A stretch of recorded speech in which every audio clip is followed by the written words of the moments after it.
Okay, those kids are done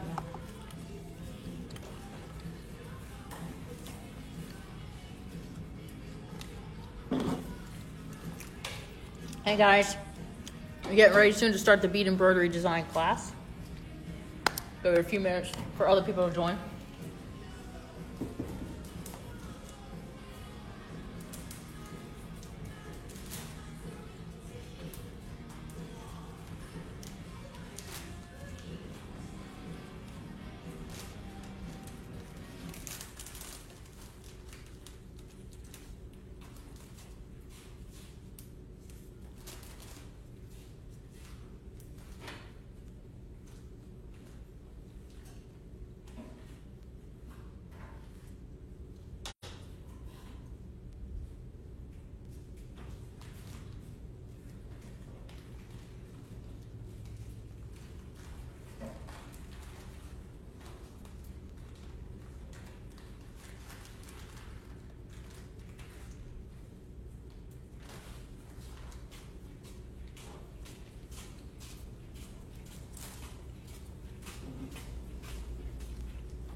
Hey guys, you're joining us. This is the bead embroidery design class that we're going to be doing.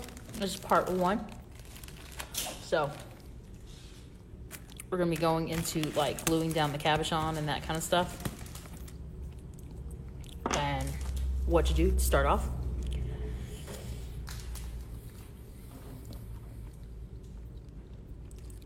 We're going to give it a few more minutes for other people to join in. Hey, Kathy. Welcome.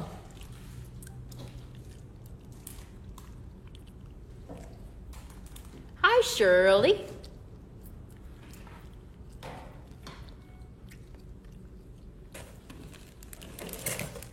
So, I will say, I think I found the leather that I'm going to use to back this soutache piece that's here that I was talking about before. Oh my god, it's fantastic. Look, it matches it like perfectly. You see that? Look, I mean, the mirror finish on there, on the leather piece. Oh my god, I was so freaking excited. So freaking excited.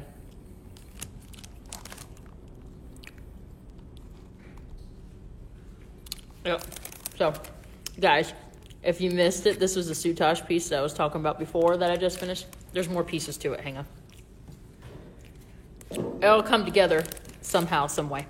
But, yeah, this will probably layer on here. But this is the leather that I'm going to use to back it, just because it matches the mirror finish of this rose gold patina stone that's in the center here. So freaking excited. I was like, you know, it's the benefits of having a bead store. You can find things like that. Coolness. So, we're going to be doing bead embroidery design. Which means this is going to be more than a one-part session. It's not like my one and dones that we usually do with the videos, so we're going to be revisiting this. I grabbed a cabochon of whatever color you want or whatever you want to go with. I also went around the store and I grabbed some beads that would kind of go with that color. So I'm missing a 11. Where's the 11 that I got to go with it? So that's kind of like the navy blue.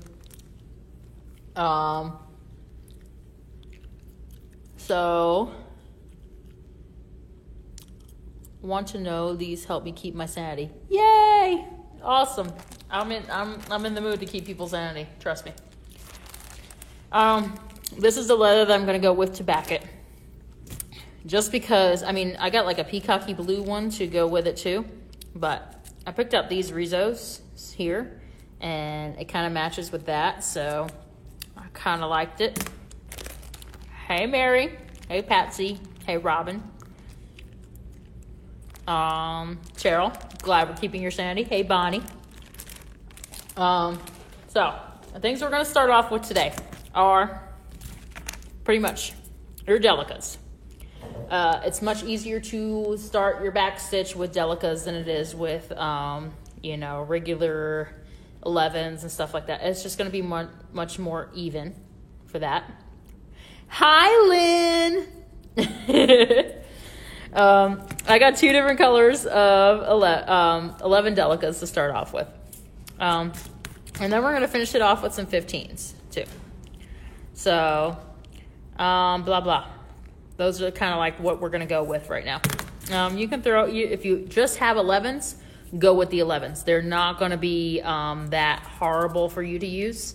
So I've backed plenty of my pieces with, backstitched plenty of my pieces with just plain 11. So not the end of the world. I'm trying to think. So I typically don't do a lot of bead embroidery. Not saying I'm not a professional at it. So, but I can teach you my ways and what I know. So, don't plan to get like a Sherry Serafini kind of going on here or anything like that. So this is Stephanie's style, which means she'll probably cheat a couple of ways in between, which is okay. Because we're all getting to the end goal of, wearing something that's very nice. So, another disclaimer to me is I freaking hate brick stitch. So, I hate it to the extreme. So that's typically the last thing that I do, and I'll do anything that I can do to try to get away from it. So I know we get a brick stitch the end typically, so I'll typically use bigger beads around the edge. So just kind of go with that. I know you're all laughing at me right now because the people that come from this bead store, they know me. They know how much I hate brick stitch. So yeah, look at my pretty scissors. But yeah, so just kind of go with that. So because... yeah, 70s style is easy and beautiful. Thank you. It works that way. It can. I mean, I try to make it as easy as possible. Trust me. All right. So we are going to start off with stiff stuff. We do not do the lacy stiff stuff here. We do knockoff stiff stuff, which is, Pellon, basically, that you can get, from fabric stores, if anything. I know most of our fabric stores are not open right now. Luckily, we stocked up on it before. Hey, Robin, I'm back too. Luckily, we stocked up on it before COVID-19 struck and closed all of our fabric stores down for now. So we do have some of this. Stiff stuff is typically thicker than this. You're going to back this with another piece underneath, like leather. Hi, Monica. Miss you, Zia. All right. So, Zia. Look, you gotta see this. All right, look. Look at that. Isn't that pretty? I'm getting better. So, right there. Look at that. Isn't that pretty? All right. So, what were we talking about? So the stiff stuff is typically thicker than this, but you're going to back it with some leather past this or ultra suede or something like that. So that's going to add to the stiffness of it. If you need something that's really stiff, you can always add another piece of this in between it. So that will help too. But honestly, for the cost of it and everything, it's just so much easier to use this. So we are, I'm just going to cut a piece of however that I think I'm going to need at this point, because I'm going to be doing a pendant. That's my idea. It's a teardrop shape. Teardrop shapes usually go for pendants for me. So considering, the way it drops and stuff like that, yeah, it looks like it.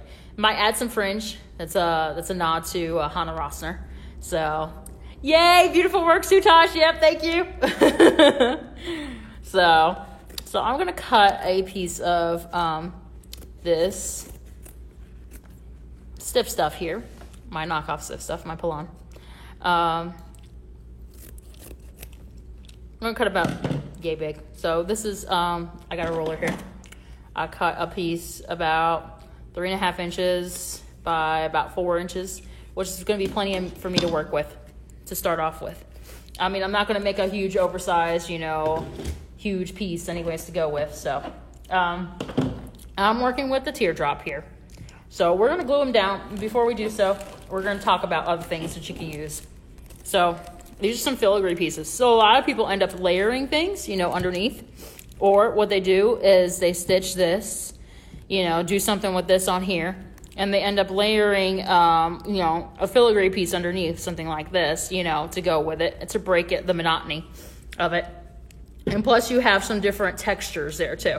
So this is all about, textures and, highlighting different beads and using your bead soup. We all have bead soup at home. So, and nobody knows what to do with those little beads that are in the container that's staring at you, that you broke the strand and now you don't know what to do with it. Well, find your cabochon, find that Maku Raku that you bought a whole long time ago because it just, it was like, hey, buy me.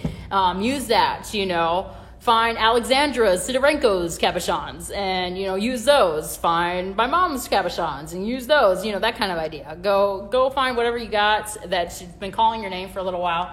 Go pick out the light colors and go from there. So, but yeah.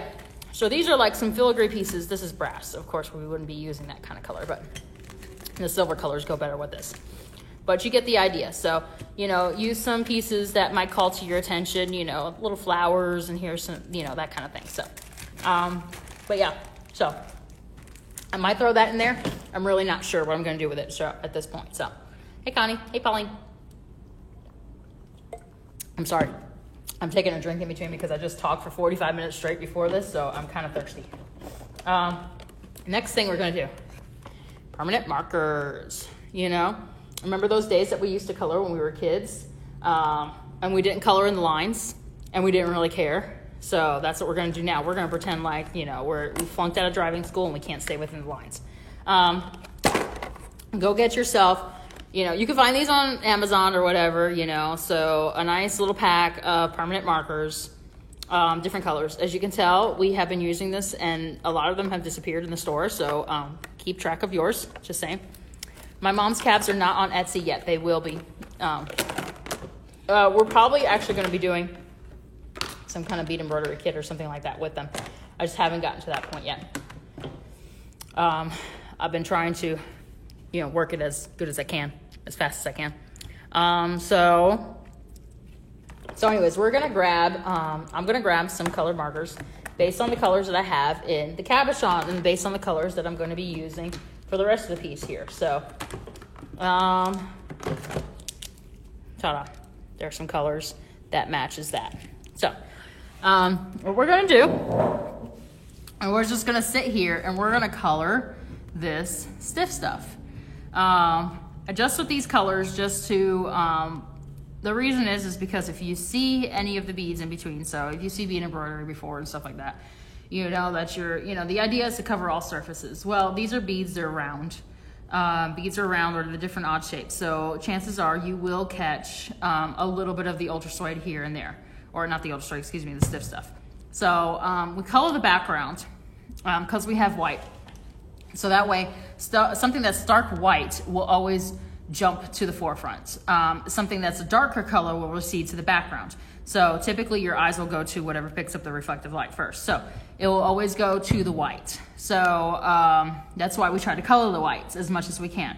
So take your markers that are like your, and I'm going to color this freaking mat. So we're going to get rid of the mat for just 1 second, guys. And I'm going to color the table for a permanent marker. Because my mom will not be happy with later on, but I can get it out with alcohol wipes, I promise. So,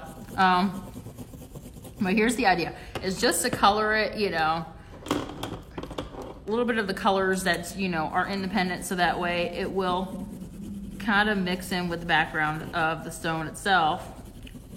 And you don't have to worry about it so much anymore. If you have a plan, I don't really have a plan right now. I'm just going to stick this down and kind of go with it. But if you have a plan and okay, over here I'm going to put this, and over here I'm going to put this, and I know these colors go in that area, then you could say, okay, in this area right here, I want this seafoam green color because I know the seafoam green color is going to go here. Yeah, then great, color that area seafoam green.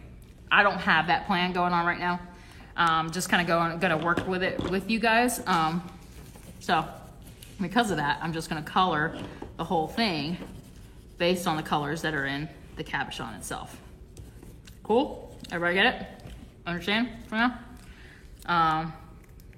So nothing really to it. We're just coloring right now. Just enough to cover the white. I can't see any questions right now, so I'm sitting down, but I promise I'll stand in a minute. And then we're gonna glue it down. And we're gonna glue it down with, ooh, I didn't use this one. This one looks like a metallic. Ooh, pretty. It's like a squirrel moment. Squirrel! All right. So, and then we're gonna glue it down. We're gonna glue it down with some E6000. Oh crap, I gotta get the E6000, hang on.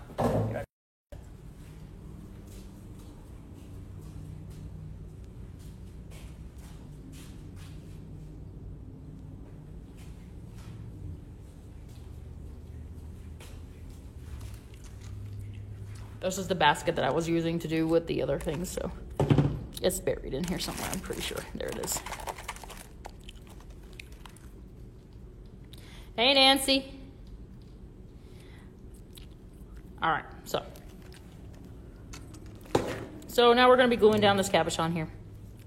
Some E6000 on the back is what you need. And you don't want, you know, huge amount of E6000 on there. Just enough to thinly spread against the background. Because you know why? We're going to be taking these beads and we're going to be capturing it with, we're going to be capturing the cabochon with the beads itself. So we don't necessarily have to worry about the glue holding it in. The glue is a temporary solution for your more permanent solution, which would be your beads, capturing it around the edge and closing it up. All right? So I chose this cabochon for a couple of reasons. One, my mom made it. Two, it's really thin. So it means our beading time is going to go by a lot quicker. So let's move on to the beads. So like we said first, you're going to use your bigger pieces first. And you're going to go from there and build up from there. So bigger pieces means your cabochon, stuff like that. You're going to build from there. Get out my beads. So I am going to use 1G today. You can use Fireline if you want to. 1G. I got some silver, got some blue, so I'm going to use some blue. Blue 1G. So I love my little containers of 1G. I know a lot of you have them at home too, so. Sutosh.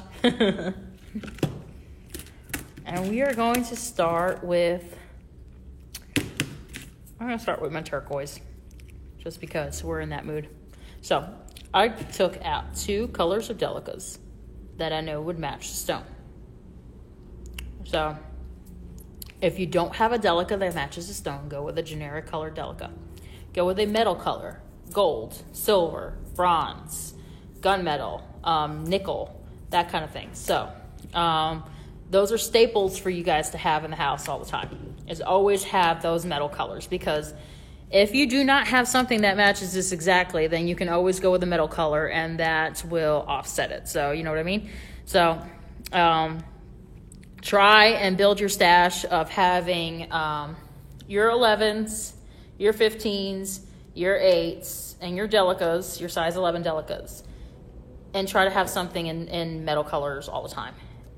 So just in case. So, and whether you can't, you know, really get the sterling silver right now or the 24 karat gold, no big worries, nothing like that. Go with what you have, you know. So you can get Duracoat. Don't ever get galvanized. Get a Duracoat or a permanent finish. That's what you want to go with. So, you know, bead embroidery gets a lot of use, gets a lot of wear and tear. You're going to wear it. It's going to brush against your skin. So something galvanized is probably not a good go for. But you can always get Duracoat or permanent finish to go. And they are not as expensive, 24 karat or sterling silver. There is a difference in the look, though. I will say that. So the minute that you can get some, then get some. So I'll show you the difference.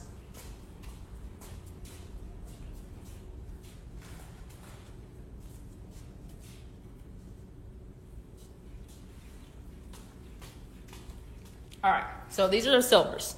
Permanent finish silver. Not so bad. All right, so It does have a little bit of a yellow cast to it by itself. So sterling silver, palladium. Okay, all right. Put them next to each other. This is permanent finish silver. This is sterling, and this is palladium. Big difference when we put them next to each other like this. All right. So when you want that silver look, that fine silver look, you're gonna want to go with your sterling silver or something like that, or your palladium. If you're gonna put it next to something that, you know, say another color or something like that, you know, that will offset it, you know, if you put it next to, you know, darker colors, it's gonna look more silver. When it's by itself, it'll look more silver. So that's the idea. All right. Anybody have any questions so far? Sterling is my favorite. It's my favorite too. 24 karat gold actually is my favorite, but you know, I do like rose gold too, though. Okay, I like all the metal colors. We'll just say it that way.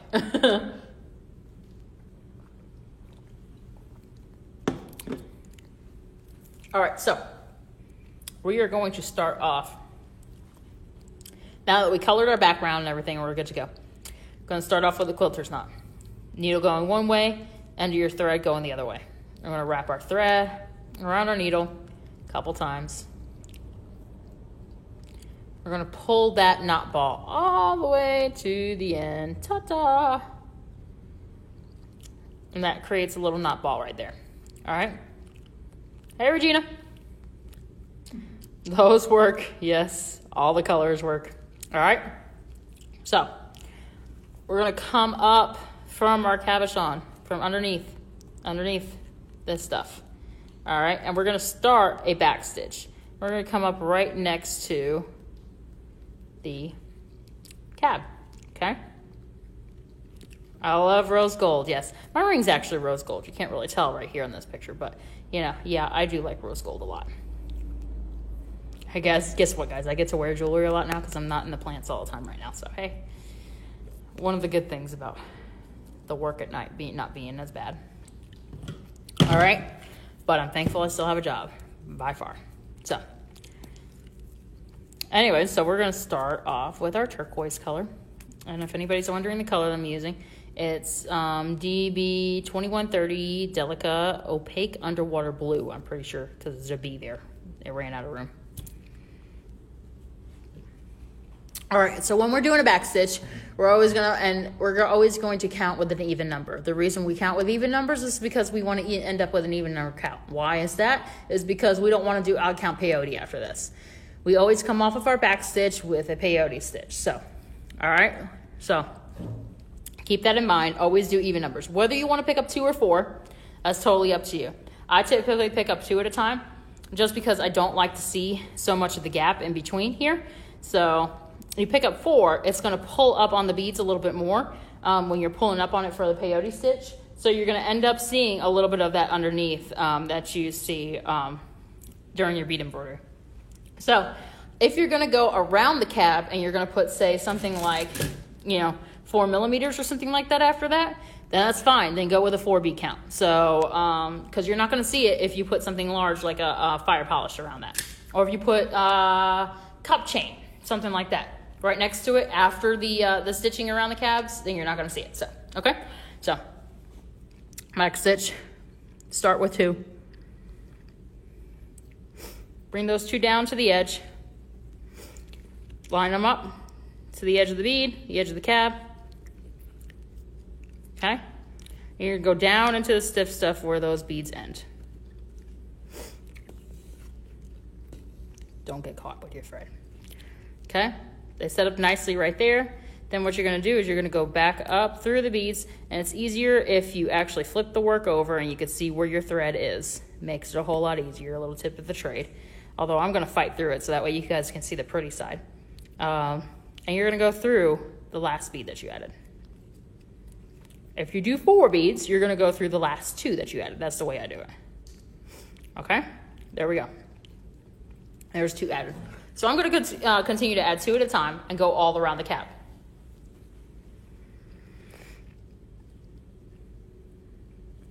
Does anybody have any questions so far? And you all are watching me.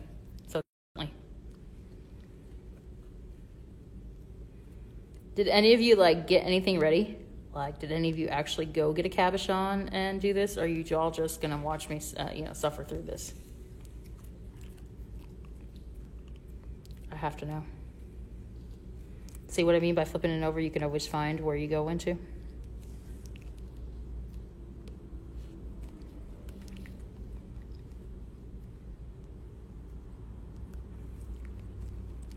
So you saw what I mean by, all right, so this is a thin cab.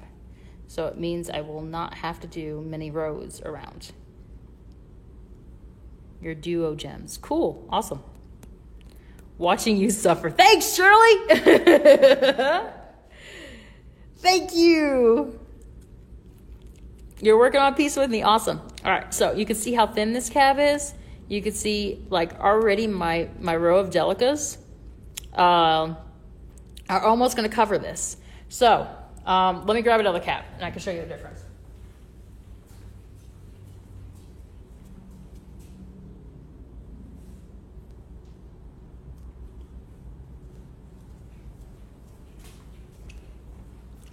All right, check out this chunky monkey here. All right, so this chunky monkey is a whole lot bigger than that one.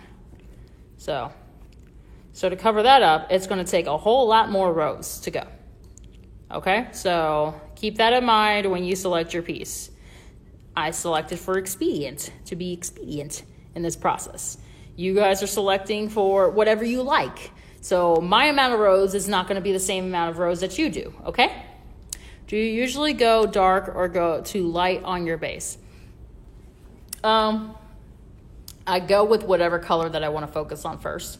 I want to focus on the turquoise because I have less of the turquoise. Because the eye is always going to catch to the light anyway, so it's going to see this white. I'm going to want to pull out some more of the turquoise, so that's why I'm going with the turquoise right now. So the 15s that I have to go on top, they're reflective in their light, so they're going to reflect on anything. And I might do another row of delicas like this, later on. But again, reflective in light. So, all right. It's designer's choice for the most part. So you guys can go with whatever you want to go with. But you usually select the color that you want to see more often. More often than not. So, more often than not, that's the color I want to see. Plus, I like the turquoise in here. I think it's kind of pretty. Even count is very important. Yes. Yes, even count is very important. We do not want to end up with an odd number of beads, so make sure. If we end up with an odd number of beads, you're going to find out as soon as you start that peyote stitch afterwards. And when you get to that last bead, you're going to be like, oh, no. And it's not going to be oh, no in a nice way. It's going to be like, oh, hell no, with some other words. So. And I'm working with about a little less than a wingspan of thread. You can work with whatever you're comfortable with. If you want to wax a thread, you can wax a thread. If you don't, you don't. It's okay. It's going to work out anyways. I use 1G because of the colors on this, on bead embroidery. It's just mainly because of the colors. Because you can get colorful with your thread a lot easier. Doesn't matter about the stretch or whatever. So, been there, done that, yeah. We've all been there and done that, where you end up with an odd count, and you're like, I just took about 30 hours back stitching this thing down, and I'm so angry. And then again, I've done back stitching with size 8 beads because I want to speed the process along.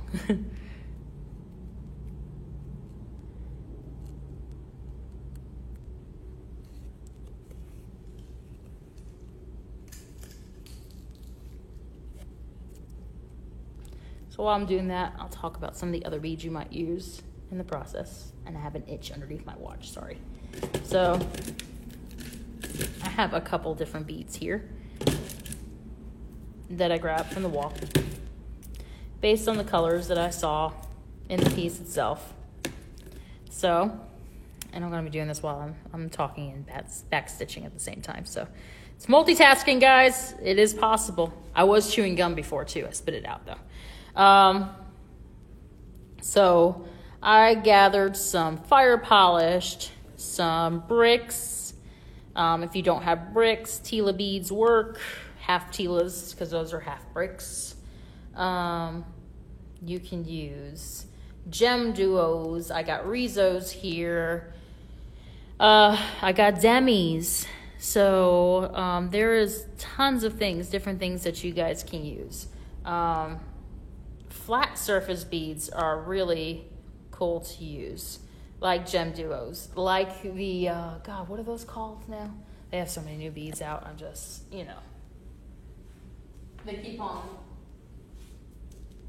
bringing out some new ones, and you don't know what to do with them. So don't feel bad. We're the same way. What are these called? These are called the ginkgos. So these doohickey here, these guys, they would be really cool with bead embroidery, just because they cover up a lot of surface and they're flat on one side. So, you can definitely use them. They have a purpose in life. So, and if I pull away from the camera, it's just me back stitching. So, just ignore me as you back stitch away yourselves.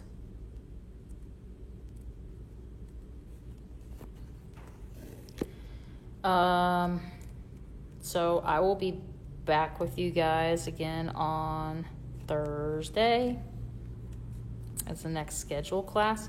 Oh yeah. So we'll give away some beads again today. I got to still do the giveaway for on Saturday for the people that shared the thing. So the person that wins for Saturday will get their first choice again. But then whatever is left from these two here will be we'll get those beads. So, all right. So they're cute little holders. They hold your beads. So and they have beads in them already loaded. These are great also for bead embroidery, guys. So again, flat surface, you got holes on there, but you cover up those holes. All right. So there is possibilities there.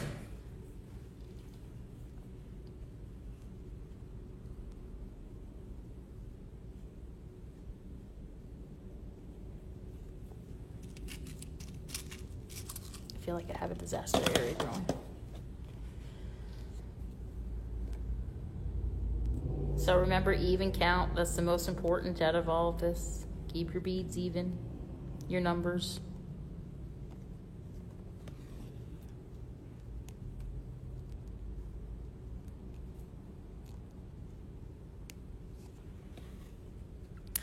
So we had storms here last night in the Georgia, or I should say probably southeast region altogether. I slept through them. I did not even wake for it. They're like, and I had my phone next to me just in case, we had a tornado or something like that. I'm glad we didn't, because I probably would have not woken up. So, but we were fine here. I hope you guys all were too. You probably would not be watching me right now if you weren't, so.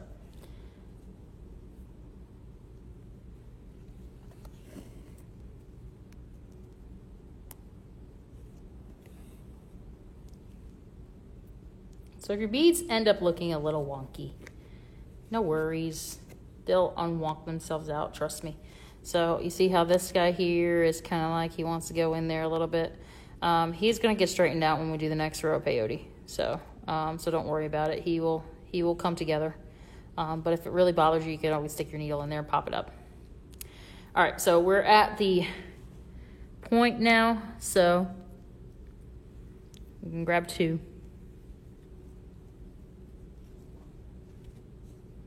Yeah, so were we, but, that obviously did not stop me from sleeping at all. And I'm kind of just going to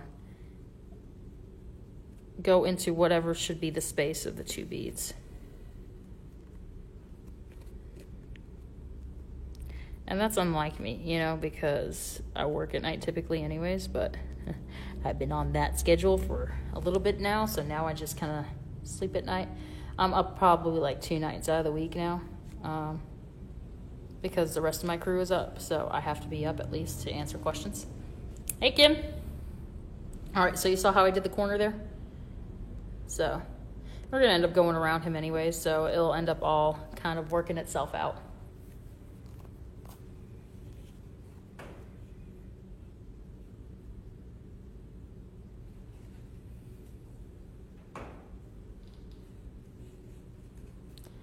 Tornado warning or watch? I don't know if I was under a warning or a watch. It was one of the two.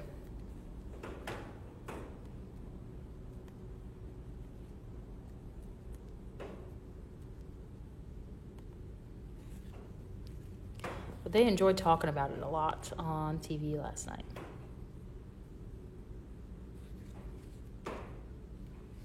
Hey, Sue.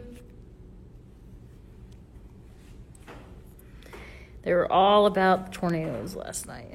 I even had my friend call me up, and he was concerned about it. So, hey, Jenny!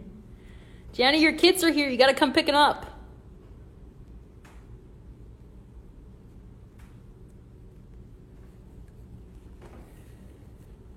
Or you want me to send them to you? Let me know. I can do either.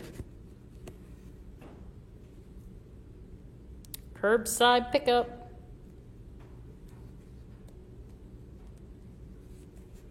Lynn, are you beating or are you just answering questions and saying hi to people?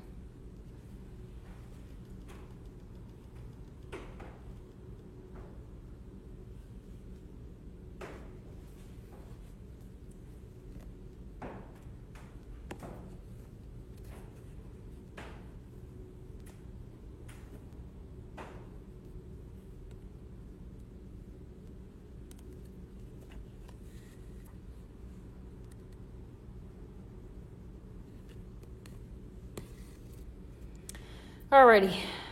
I know this part just seems super duper boring. I get it. Especially when you're watching somebody do it. Does watching it make you motion sickness, guys? Because I think I would get motion sickness from watching somebody bead like this. Especially somebody as erratic as me. I decide I want to pull it away and everything like that. I'm not very focused on it, so.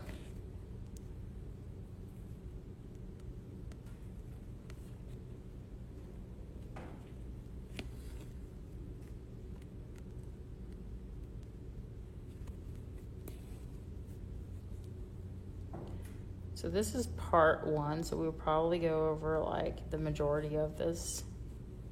I'm beating, but on something else, watching you suffer, as Shirley Bennett said. You are so, guys, all right, for those of you that are not part of the Bijou typical crew, I would say, they just enjoy watching me suffer. Isn't it nice of them? So, they do care about me, though. They throw me a birthday party at least once a year.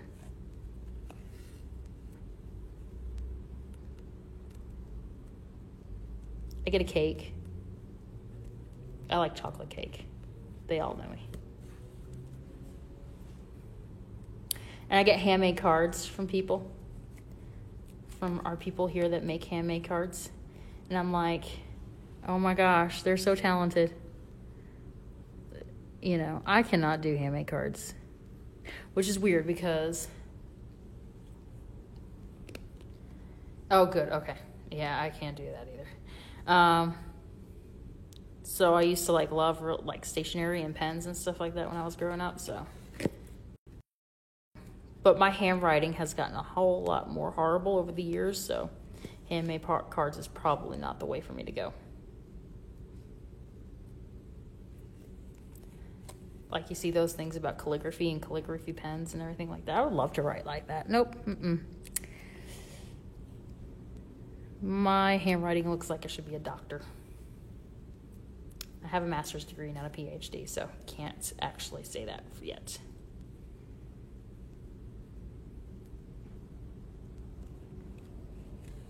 Oh, I love you too, Lynn. Called Lynn my cheerleader last night. She is a cheerleader. Come on, Lynn. Say it. Oh, Mickey, you're so fine.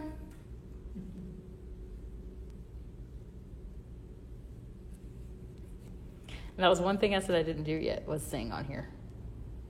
Oh, okay. See, I wrapped around that bead. That is something that you do not want to do. So you're going to want to take that out. And as I say, you're going to want to take that out. I'm talking to myself, guys.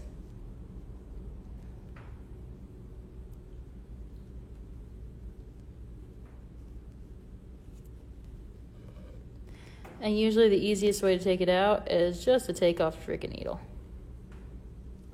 and go with it.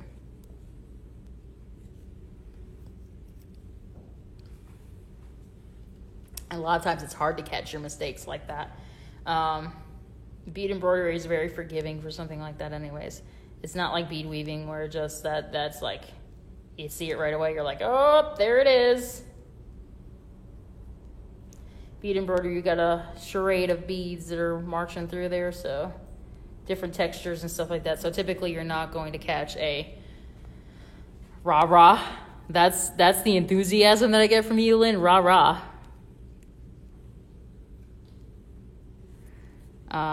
So typically you're not going to see like one thread caught between a bead. So especially when your thread is colored, stuff like that. So, but yep. For those of you that are joining, we are just back stitching a cabochon here. So this is a bead embroidery design class thing meaning I have no idea of where I'm going with this pendant. It's a pendant that I got. That much I got into my head. It's a pendant, and I told myself it's a pendant because of the shape of the stone. So the shape of this cabochon is a pear-shaped, teardrop shape. So meaning it typically has a style to it. So it should be, to me, as a pendant. Not saying that it can't be a bracelet. It's just pretty oversized, and I'm not into big hunking things on my arm that are different shapes. So that's why I went with the pendant shape.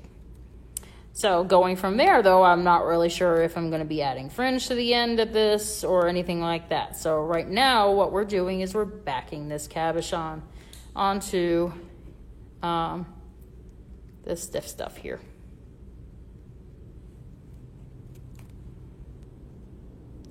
So that's what we do. And I already gave the disclaimer, I am not a professional of this like Sherry Serafini or Jamie Cloud-Egan or any of the other ones, Betty Steffen, Hannah Rosner, Alexandra Sidorenko, any of the other ones that come over here and, you know, teach for all of you. This is Stephanie's style. So Stephanie is goofy, not always with it. No, I'm not blonde. For those of you that know me, I am brunette, but I definitely have a little bit of a fun style. So, but I also do not live at the bead store a lot. So I typically like to move through things a lot quicker. So you will not see me taking a lot of time on these things. So being expedient is desirable for me.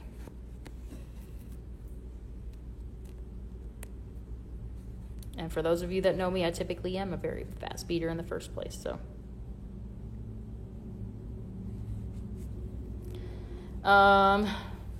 anyways, if you're joining us, this is what we're teaching on Thursday. This is a soutache slide. If you can tell by the back of it, it'll slide off this bracelet, which means we could put it on another piece of leather. You could put it on a choker or whatever. So the kits for those are available on Etsy. On Saturday, we are teaching the flower. Here's the flower. I have one more kit in blue. I have one more kit in pink. All right, Mary, all the way over your cab. So I'll explain what we're going to do next when I get to that point. But anyway, so if you guys are interested for this is Saturday's class on Facebook Live and then on YouTube afterwards. Let me know. So if you guys are beading, you made it to your end of your cab, what you're going to do is you're going to go through all your beads, again, that you lined up and stitched, you back stitched. So just go through them all one more time again with your thread. You're not going to back stitch them, you're just going to go through them all. So in a line, and it's just to kind of like make everything straight and come together and, you know, have a moment where they like each other. And then you're going to start a peyote stitch after that.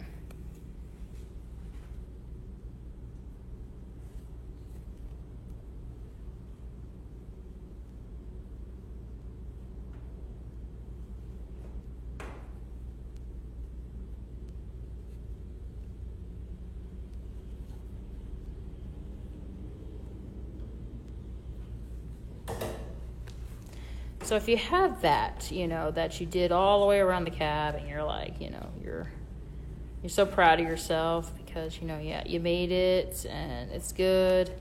And then you get to the end and you realize you must have miscounted somewhere because you have an odd count. You can just go in with a pair of pliers and snap one of those beads.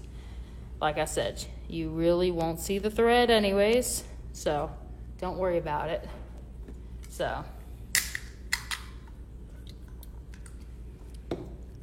that's me cracking open a Corona. No, just kidding. It's just water.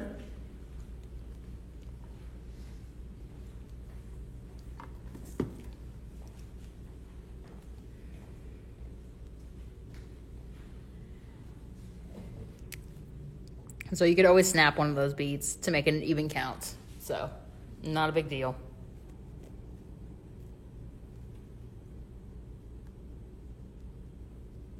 But the way to do it is just to pick up an even count of beads, you know, to go all the way around. And I do realize sometimes we don't see it because, you know, we're kind of busy. And, you know, typically the way that this goes is we're multitasking with other things or paying attention to other people's conversations or something like that. Yeah, you should go grab a drink too. You know, I wouldn't be cracking open. Okay, so if I drink a drink, it's not like that. It's like, well, you might hear a can of Coke opening because I typically drink like Jack and Coke or something like that. But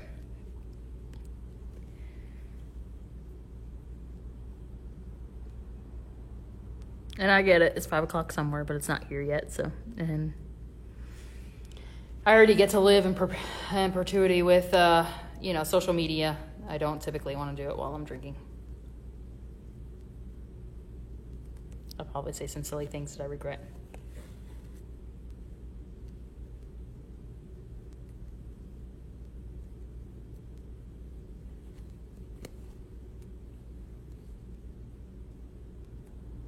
I'm almost there, guys.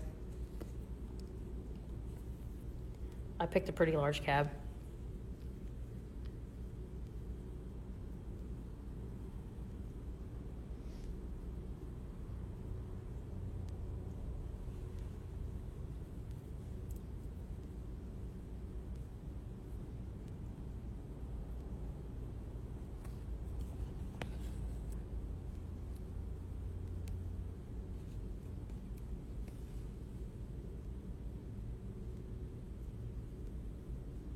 Never been good at one needle.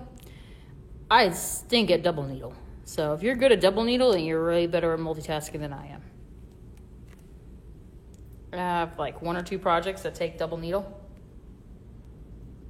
But me and double needle typically do not get along.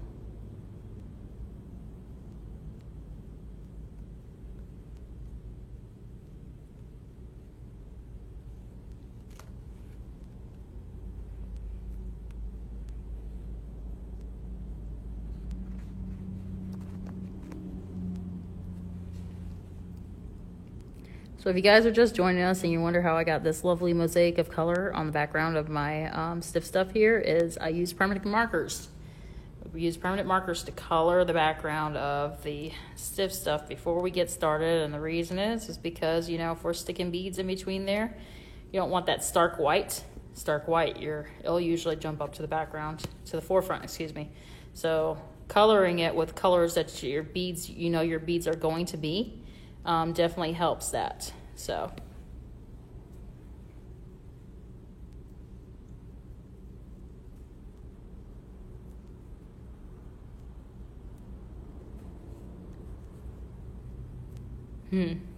yeah, I think most of us that like bead avoid double needles if possible all the time.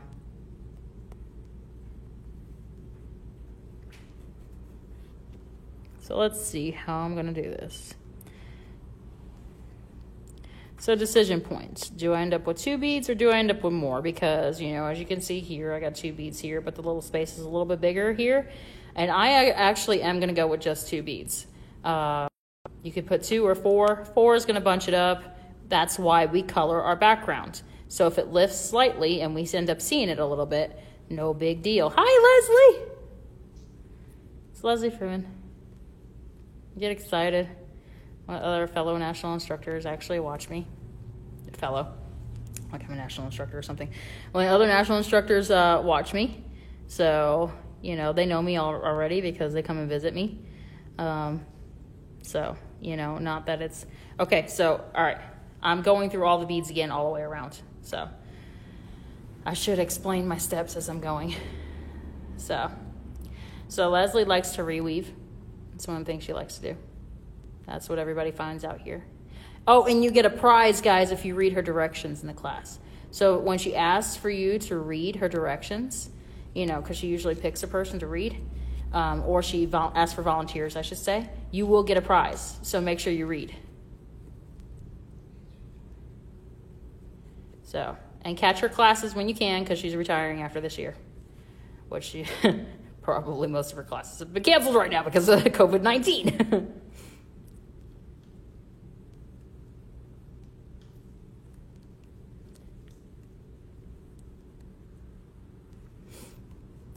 You are too. I am on this right now. Becoming a national instructor. People are watching me on Facebook and YouTube and whatever else channel that they're watching me on. My hands will be famous.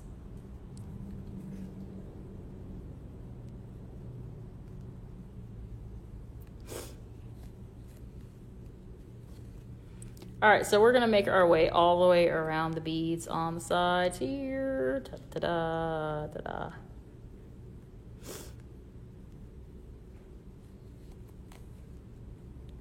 Sadly true, I know, right?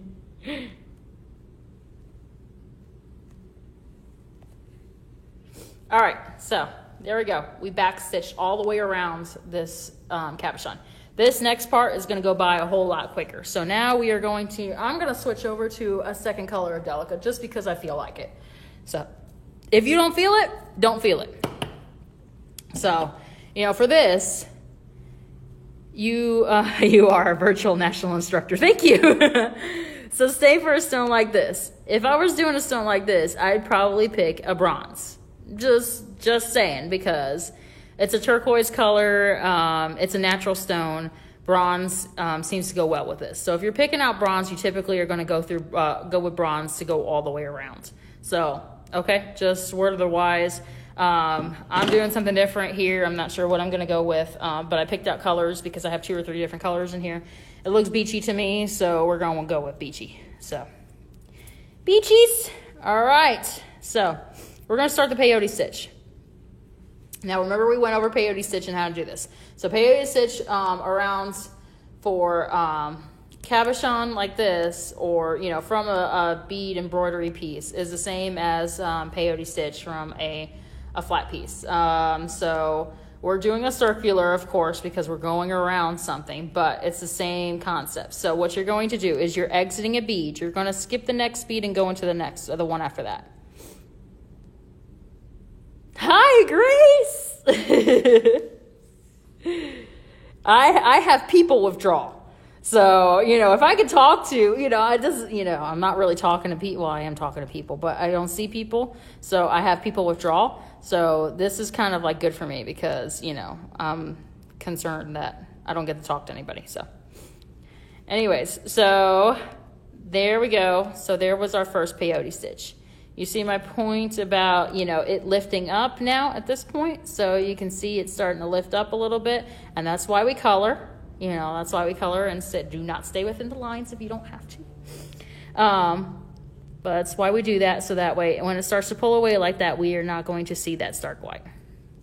I miss you guys too. I miss my Saturdays with everybody here. I miss my Thursday group. I miss my good old crew that's usually here. The Bijou crew that helps everybody. You know, when we used to have the BBB nights, we changed it to Make and Take Saturdays. Hey, Nancy. That's okay. It's okay if you're late for the party. It's still a party. Doesn't matter. Can see the peyote stitch working itself out. Oh, I picked up 2. All right, again, so I'm going to explain this one more time because for those of us that are not as skilled as others, which we have all skill levels here, I have to remember that while I'm talking. All right, exiting the one bead, you're going to skip over the next one and go into the one following that. So if you can see my needle there, see where the thread is coming out of? The thread is blue, so it's right against my fingernail. Skip the next one and go into the one after that. And it's just going to line up and it's going to create like teeth. So there's my teeth.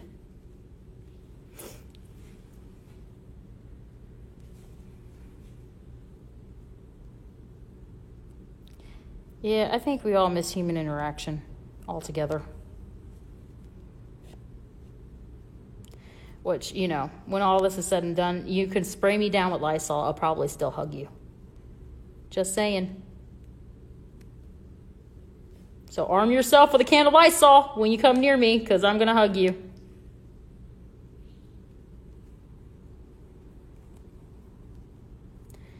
Gotta love a good bead party. You miss laughing. Lynn, you could still laugh by yourself. I know you like the white walls and everything, and I can get you a straight jacket, so it's all good.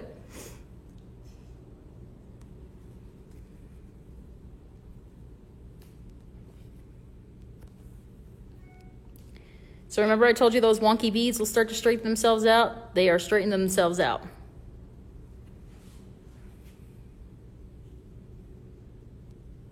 Oh, I know, right?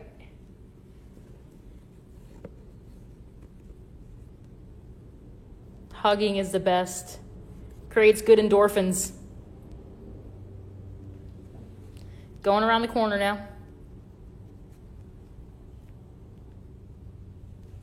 I mess with Lynn all the time, and that's because she calls me, you know, she's like, her daughter's name is also Stephanie, so she calls me like the second daughter. So I feel like, you know, I have to mess with her like almost like a teenager. But I love her.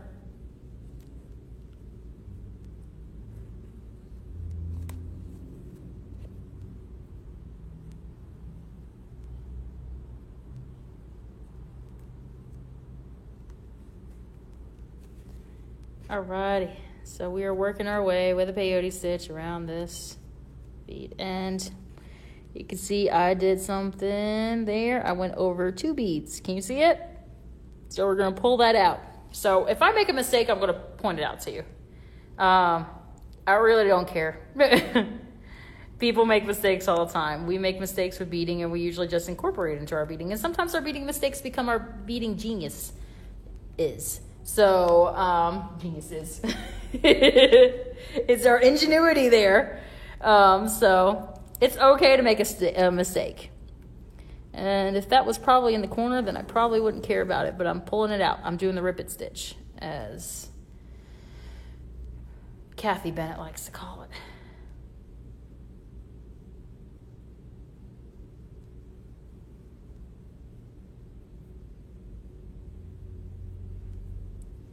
So it's okay to make a mistake in this. And it's okay for, you know, me to show you my mistakes because, you know, that way my hope is that you guys don't make the same ones that I do. But we're all going to catch a thread here and there, and we're all going to skip a bead. It's going to happen.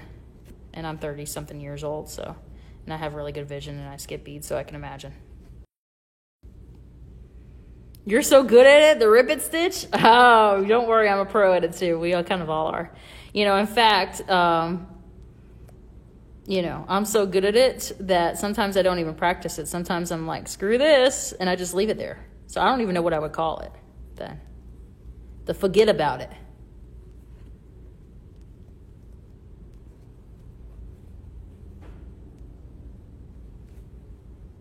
We're working. It's coming along.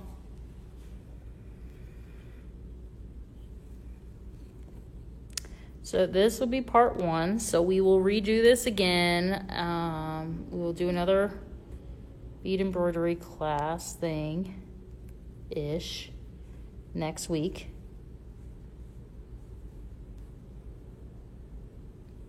Around the same time.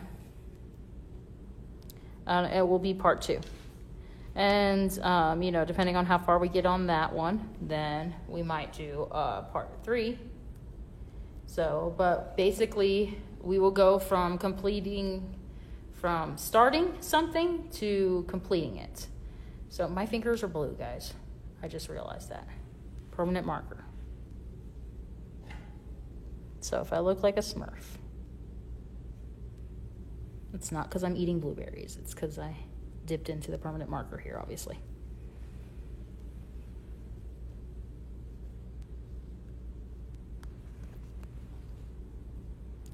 Up, Judith Richardson and Sharon Shepard. What up, ladies?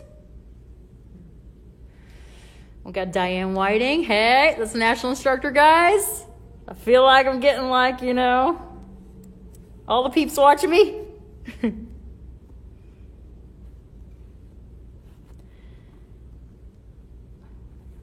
those people that know me, I am exactly as goofy. So.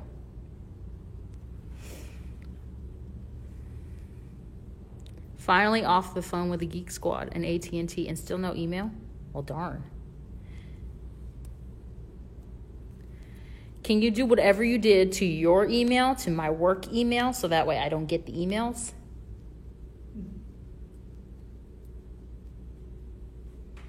My emails typically, most of the majority of them come in at like, 2 a.m. and 3 a.m. for work, so.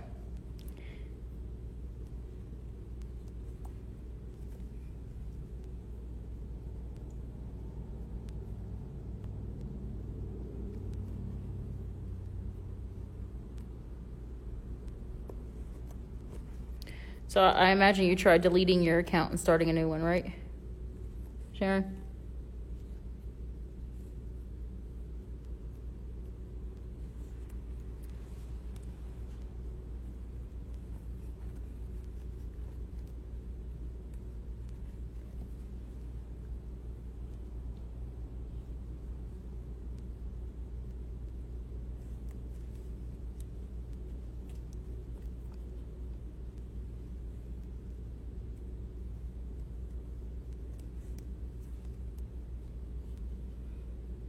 Back stitching completed. Now we're on to the peyote stitch from the back stitch.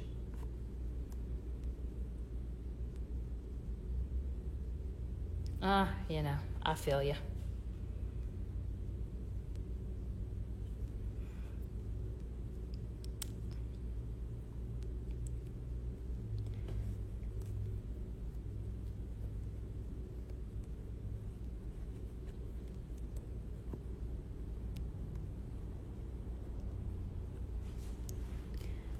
Checking it out. Still looking good. Still working it.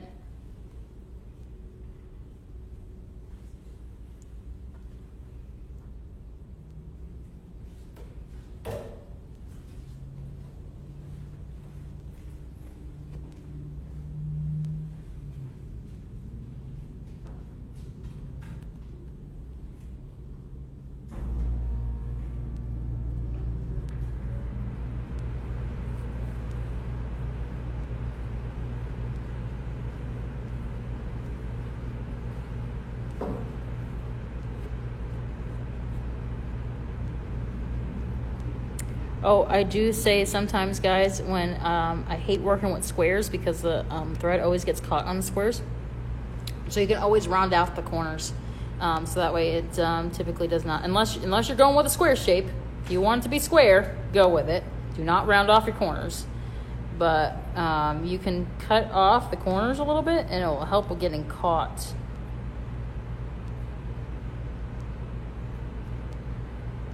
Your thread getting caught on the edges.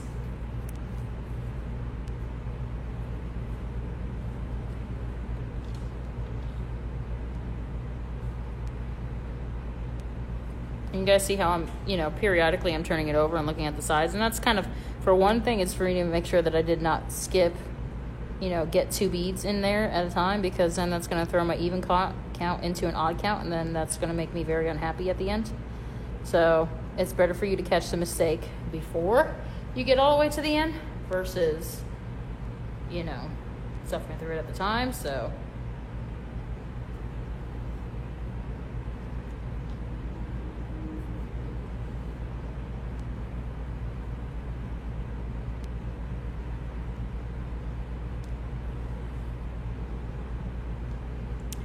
Oh yeah, sorry. That's just me. I have to be able to see it myself. So if it's going off the camera, it's because I can't see it. So I'm working with tinier beads. So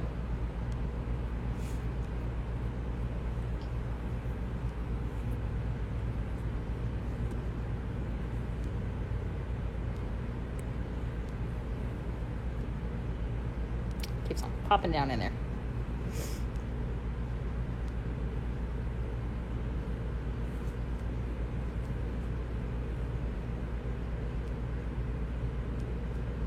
And that bead is really skinny there.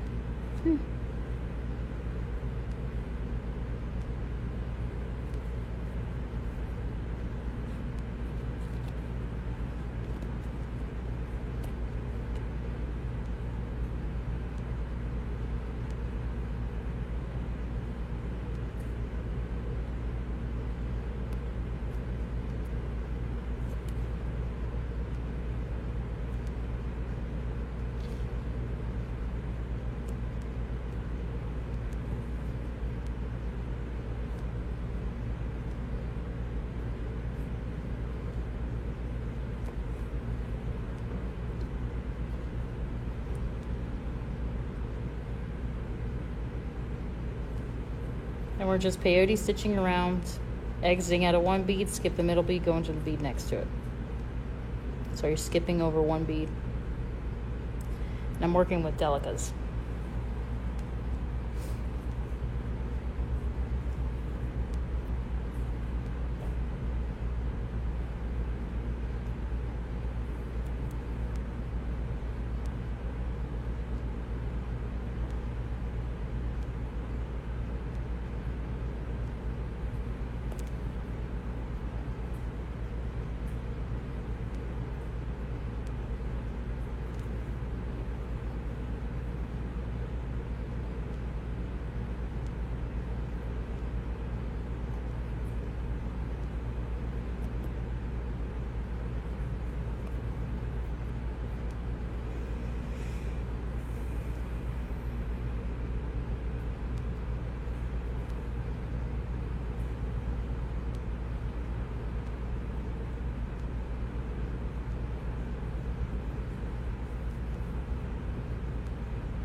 Got my needle stuck.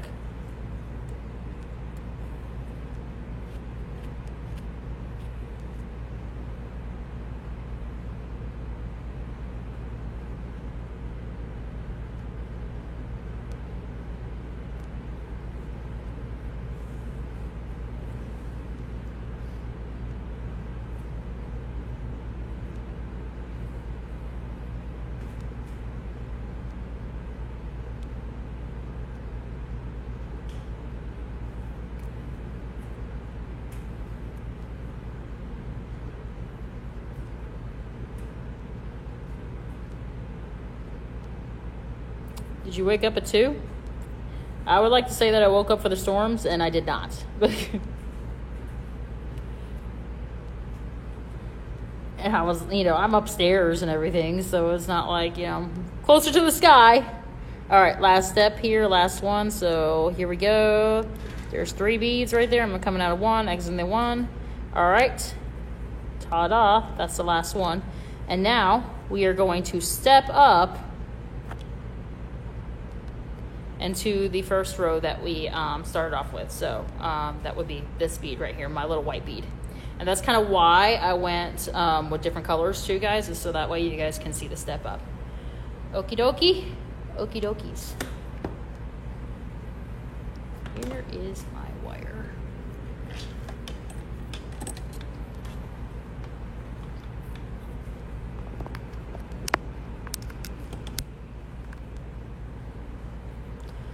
All right, so I'm gonna do one more row of peyote with the white delicas.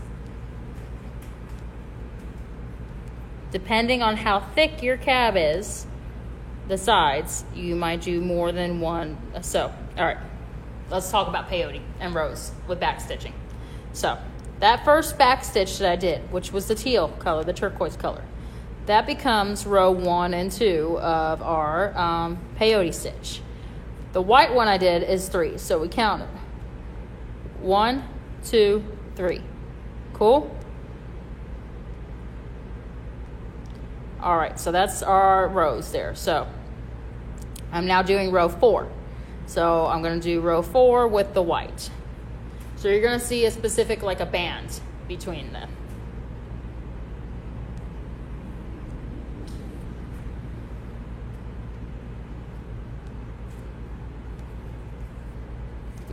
Bye, Kathy. See you later.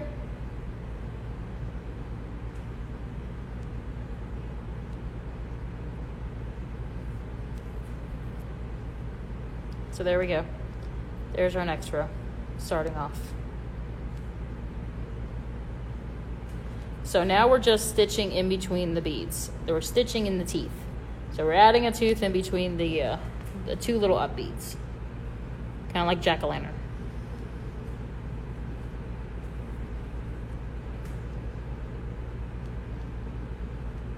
Hugs and kisses. Bye.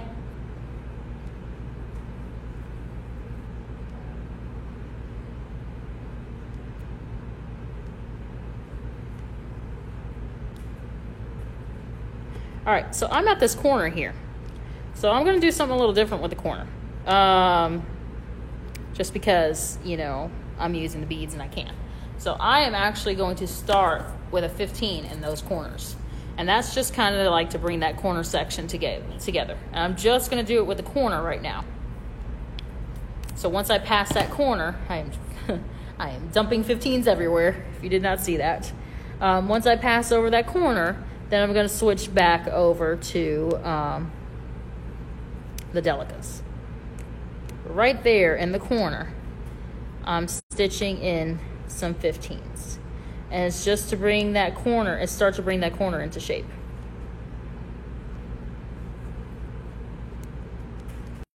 See it?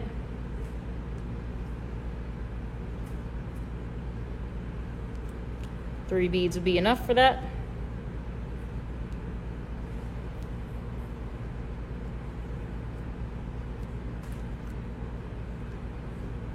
See it? There we go.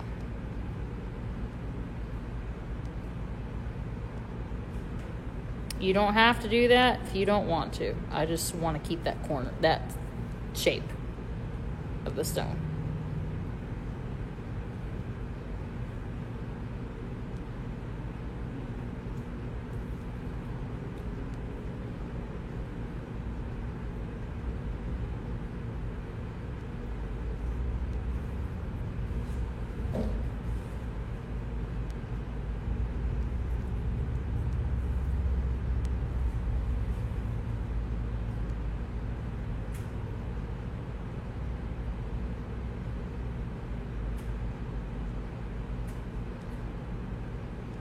The trick works with corners. It does.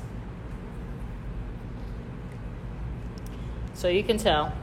Here, I'll put it into focus a little bit more.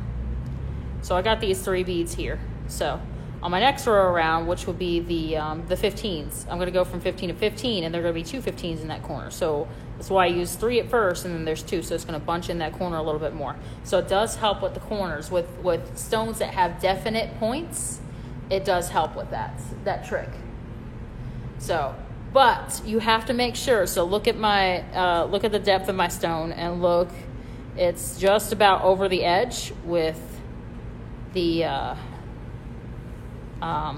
Woo! All right, the delicas, there we go. There's the word I was looking for. That last row of delicas I did is just about over the edge. So it will only work when you're just about over the edge, because otherwise it's going to not cooperate for you. Because you're going to need that leverage above the stone to actually pull it into place.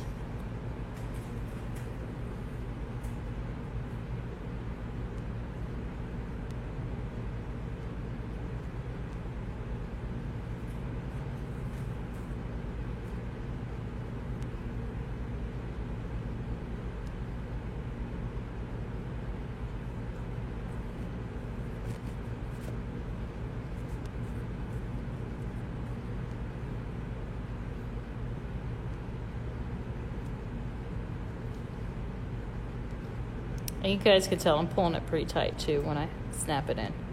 So.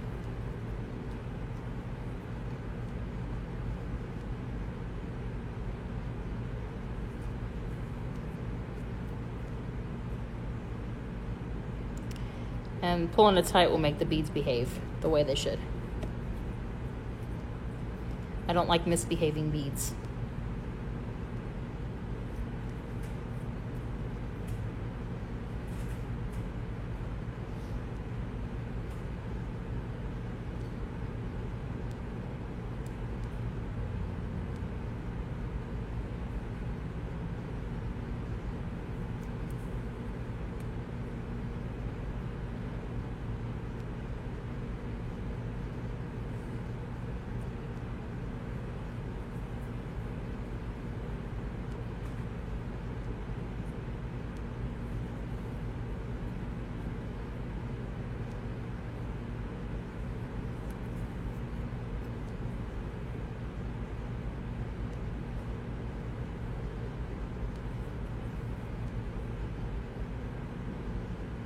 Making our way around the edge of the stone.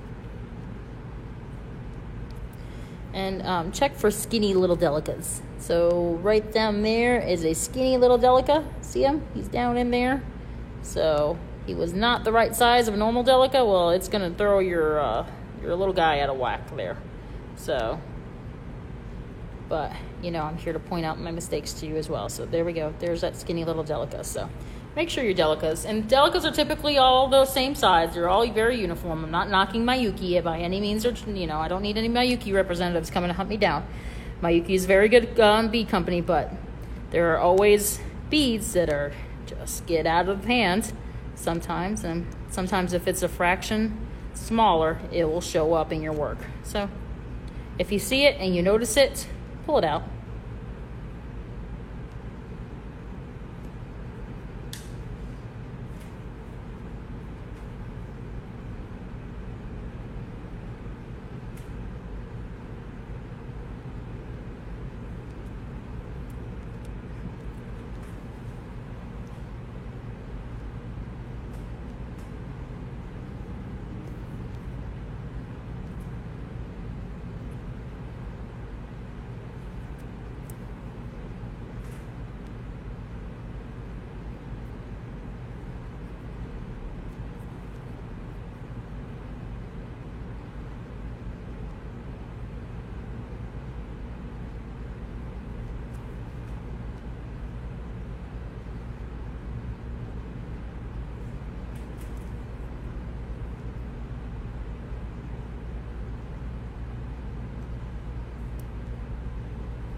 Okie dokie, we're almost to the end of our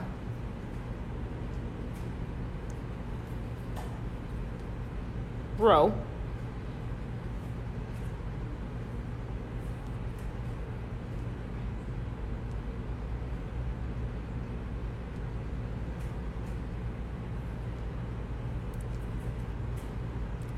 Na na na na na na. Billy Joel channel is back on Sirius XM. I'm very excited. You guys are gonna think I'm all crazy. I'm just crazy. All right, so Last one. See the step up. I'm going into that bead, stepping up into the next row. See it? There's the bead I have to stitch in between. That first bead is the one I go into. My nails are blue, sorry, from the blue Sharpie. And then into that step up bead. Ta-da. All right. So now we're up officially over the edge of the stone. All the way. Okay? So the only where I've used 15 so far is up in the corner to start that corner. All right? So you can see those 3 15s right there. That's the only place I've used it so far. So now I'm going to officially switch to 15s. So, and 15s are just going to seal it up to make sure that that cabochon's not going to pop out. Remember, we used not so much glue, no extra glue. We don't need glue oozing out of the sides, because then if it oozes out of the sides, then it's harder to get your needle in there to stitch through. So minimal glue. You're going to come up over the cabochon with your delicas or your seed beads in general to seal up the cabochon for bead embroidery. And that is going to keep it in place. It's not going to pop out now because it's got the beads that are holding it. So the minimal glue that I use is just enough to tack it down to hold it for the time being that I'm stitching this into place. Gotcha? All right, cool. All right, so now let's do a row of 15s. And then we have officially bead embroidered a cabochon onto a piece. Easy peasy, pump and squeezy. See? Not hard at all, guys. I swear we make things difficult than what it seems or looks like, and it shouldn't be. It really shouldn't be. These are easy things. They are just beads.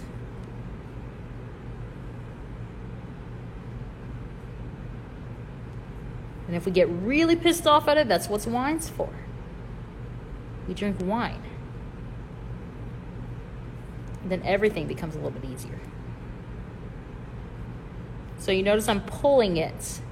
And we pull in the direction I'm pulling it is down this way. So I'm pulling the work into to fold over on the piece. Okay? It will make sense later on. You won't pull it out. If you pull it out, then the piece... So if I'm pulling towards me, because me is this way, I'm here. So, of course, my hands are like this. I would hope I'm that way. So anyways, that would be kind of awkward if I wasn't. So, but if I pull away from the piece, then it's going to be pulling it out. And we don't want that. We want the edges to close in. So we want to pull into the piece.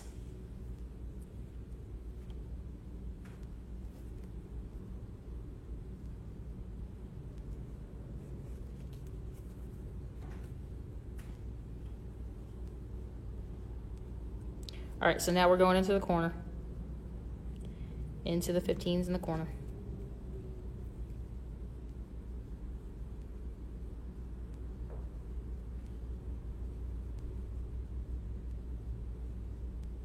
I say the corner, should be the point, but whatever. You guys know what I'm saying.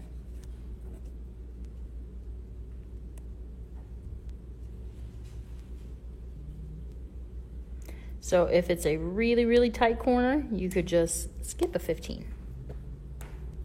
You could stitch them together. Mine is going to look just fine with me stitching the 15s in between each of them. Cool? Smushy, smushy.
thread wants to come off my needle.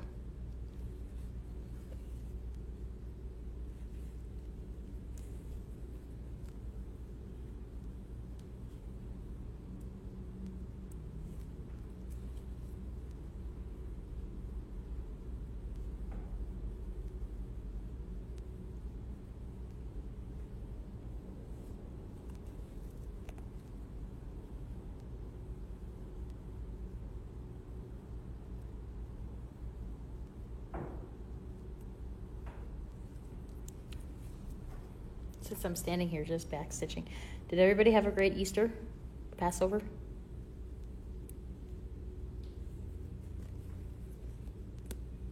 I did. I had chocolate cake. Since I was without chocolate for 6 weeks of Lent. Celebration. Cause for celebration.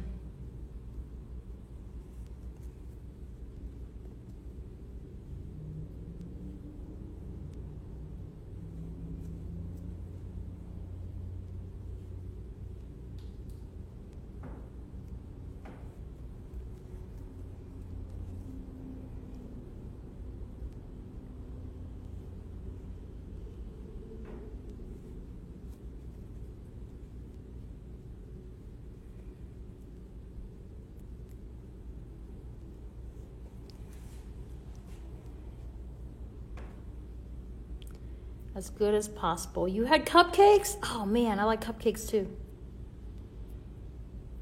They're like miniature cakes.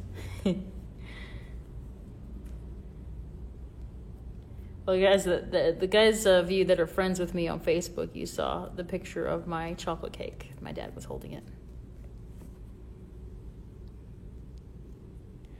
Oh, I know. Didn't have my grandmother either. We came in and we brought her dinner. We're typically with the whole Italian family from the restaurant next door. So it was very quiet as well. It was quiet for all of them too because they weren't all together either. So, but we typically celebrate the holidays with them. So, from Baking Grounds in Beaufort. Oh, I've heard of that place. Is it good? I'm glad you had a great Easter, Rosemary.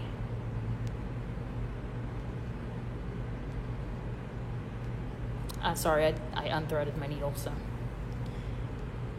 I'm working with a little bit of length of thread right now, but it's almost done.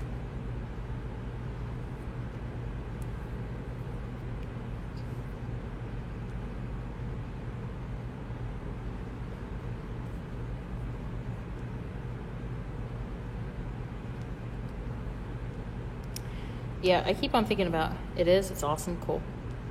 I keep on thinking about like that special needs bakery that's in Lawrenceville. The stuff that Bonnie brought from there was really good too. I wonder if they're still doing stuff with all this baking.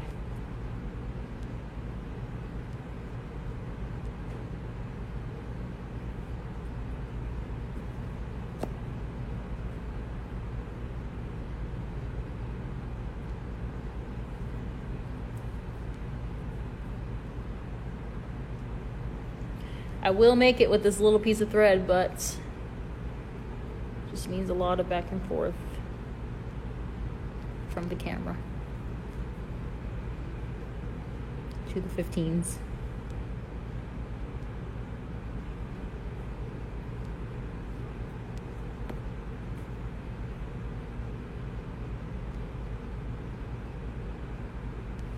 So Amazon is supposed to be delivering a new kind of like camera setup. So that way I don't have to stand while I'm doing this because I am standing while I'm doing this right now. And I would like to sit and do this because it makes it a whole lot easier. That way I can see what I'm doing a whole lot better. And that way my back is not on fire after I'm done with this. So we'll see when they get it to me. How soon they will get it to me.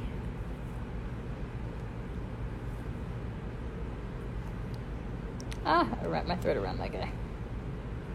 He twisted. There we go. Don't get twisted. All right. So there we go. We around a cab, bead embroidery style. Cool. White chocolate popcorn, yes. That was it. All right, Bonnie. So they're feeding the first responders in the area. That's awesome. Good for them. So, okay. So there we go, guys. So, I'm obviously done with this point, with this. So for the cab, I sealed it up. You can add another layer of 15s. So, my idea is I really don't want to take away from the look of the cab at all. So sometimes the prettiest look in the cab is on the edges. So it's seeing the detail. So we typically do not want to steal away any of that look at all. So what I'm struggling with right now is I'm ending my thread.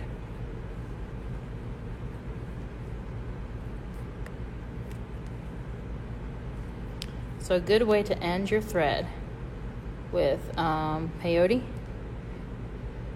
without having to make a knot is just to make a figure 8 within the beadwork. Then you don't have to worry about making a knot per se. But my thread is so short and I'm far away from the camera lens, so. All right, so let me explain to you what I'm doing. So I'm making a figure 8. So we look for the beads here. So what I did is I came down this way. So I came down through the white to the next white, down to the blue. I went back up to the white. I'm going to go into this white, into this turquoise blue, back up into that white. The thread crosses over on itself. Therefore, you don't have to worry about the thread coming out. It's not going to come loose. Typically, it will not come loose with bead embroidery anyways, because you do so many passes. But just to be on the safe side. And just to teach you that, because it will work, that same technique or way of ending the thread will work with flat peyote. So if you're making like a peyote bracelet, a flat peyote bracelet, that same technique will work.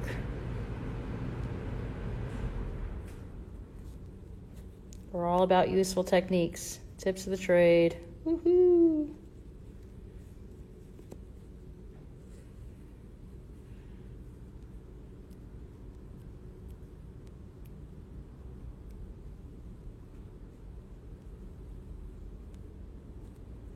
And I have stitched it pretty tight. Okay. All right, so I'm just going to cut off my thread at that point. So those of you that are watching, remember we are going to follow us on YouTube. Subscribe to us on YouTube, I should say. Follow us on Facebook, the store site, and share this post on your page, and you'll be eligible to win some beads. Okay? So that's all you have to do. I will ship it to you for free. Okay? So this was part 1 of our bead embroidery class. How to stitch down a cabochon. All right? Pretty? There's the corner, guys. So you noticed I switched over to the color of bead that would more match the 15 because I knew that I was going to switch over to the 15s in this corner. So that way it wouldn't make it so suspiciously different. So, okay? Does that make sense? All right, so that's essentially what we did. So that's done. So next week, when we come back and we do part 2 of the bead embroidery design class, we're gonna work on putting stuff around here. So I'm gonna think about what I'm gonna do. So I might decide I want to put some bricks around here. I might decide that I want to put, I want to focus in on some of the more of this dark blue. It's kind of what I'm feeling. So doesn't necessarily have to be a plan or idea about it, okay? So I just want to take like the scariness part of away from this, because a lot of people are just scared to do bead embroidery if you don't have a pattern. It's no scary. Not scary, nothing scary about beads. Beads are nice, they're colorful. So I want to take away that scariness about it and realize that it's okay if you don't have a plan. It's okay if you do not have a pattern to follow or something exactly that you have to put this exactly in this spot because, you know, it's not going to look the same. So this is all about personality and individuality. Bead embroidery is very expressive in that nature. So take your time to express it. Take your time to work your way with it. Okay? I will see you on Thursday for this sucker. This is Sutosh Star. Kit is on Etsy. So we do have a few kits. I am going to be working on a different colorway when I do that. I am going to be working on the gold colorway, which will be golden orange, of course, because this is orange. The Swarovski, the Rivoli is crystal mahogany, and these guys are, the silky beads are orange. So I got to pull out the pearls for that too, and whatever Sutosh I'm going to be using for that. So this is a slide bracelet. Ta-da! So, which means I can pop this bracelet, pop this off. So it means I can put it onto another piece of leather. All right? So, you know, you can accessorize however you want. Or say you want this on a choker piece and not on a bracelet. You can do that too. All right? Cool. So that's the whole point about that one. And it's a small Sutosh project. So small meaning very manageable, not hard at all. You're welcome, Nancy. All right. Love ya. Mwah. Love you. Bye. And then Saturday, we're going to be doing this guy. So Saturday is the reversible flower. I mean, I say reversible. I did not make these reversible in color, but you can flip it over to any side you want because the beads are on both sides. So we're doing this. This takes me about an hour and a half to do one. So the class will probably be 2.5 hours. So, but that means when you get good enough at it, you're going to make one of these in an hour and a half. Awesome, right? Because they make great gifts. Okay, cool. So that's the plan for this week. I'm going to take you guys off the stand. Thank you so much for joining us at Bijou, or joining me at Bijou for now, because there's, you know, the us is only my mom and I for now, right now, not the whole rest of the crew. So you have to work Thursday. It's okay, Sandra. We will post it on Facebook or on YouTube afterwards, so you can, you know, I will be in social media forever and ever. All right. Love you too. Thanks, Audrey. Oh, it's good to see you, Audrey. All right, guys. All right. Love you. Have a great day, and I will see you guys soon. Remember to share the post so that way we can all win some beads and be some happy. All right. Love you. Hugs. Bye.